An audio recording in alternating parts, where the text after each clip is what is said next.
Hey, allô tout le monde, alors une autre vidéo en cette journée. Là aujourd'hui, ce qu'on va faire, c'est que je vais modifier en fait la catch can que j'ai installée. L'autre jour, je l'ai installée avec des tuyaux, ce qui me restait sous la main là. Donc j'ai pu installer ça avec des tuyaux.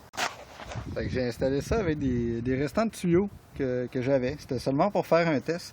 Mais comme vous voyez, là, la chaleur évidemment du 4.2 fait en sorte que ça rétrécit le tuyau. Donc on va y aller avec de la vraie hose. Hein?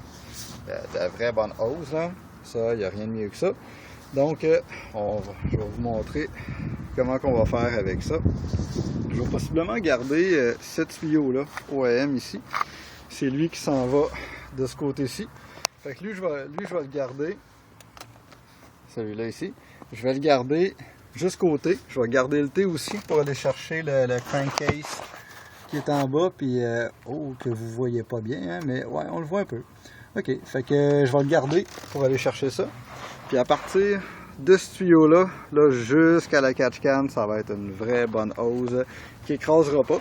Mais au moins, je sais que mon test il est fiable. On voit il y a de l'huile à l'intérieur. Puis l'huile, c'est pas rendu directement. Donc le tuyau il est propre. Donc ça fonctionne bien la catch can. Puis en plus, j'ai ouvert la petite valve. J'ai installé une valve là, temporaire ici.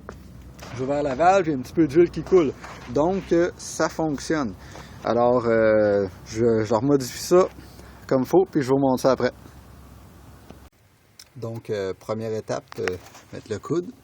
Coude 90 degrés qui va s'en aller ici avec un T. Ça va être l'étape suivante. Alors, j'ai dû sauter quelques étapes et aller un petit peu plus vite pour diverses raisons. Donc, on était rendu à l'étape avec le T ici, de mettre le conduit qui s'en va à la catch can. Donc, pour faire les étapes en tant que telles, 90 degrés ici en bas.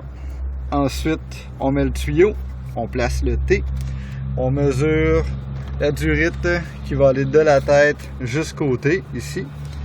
De l'autre côté du T jusqu'à la catch can ici. Ensuite, j'ai installé celui-là qui s'en va directement à l'intake. Un beau petit loop ici, directement à la catch can. Puis celui-là de l'autre tête qui est en dessous des tuyaux aussi. J'ai gardé le tuyau OEM de 90 degrés qui s'en allait de l'autre côté. Je l'ai gardé pour aller de ce côté-ci.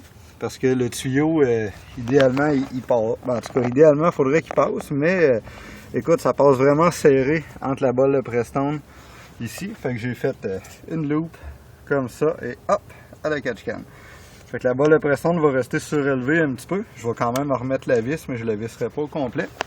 Puis ça va compléter l'installation. Ici, une petite tie wrap qui va s'ajouter, juste pour mettre ça propre. Puis ensuite, on va démarrer l'auto. On va voir s'il va y avoir des codes ou quoi que ce soit.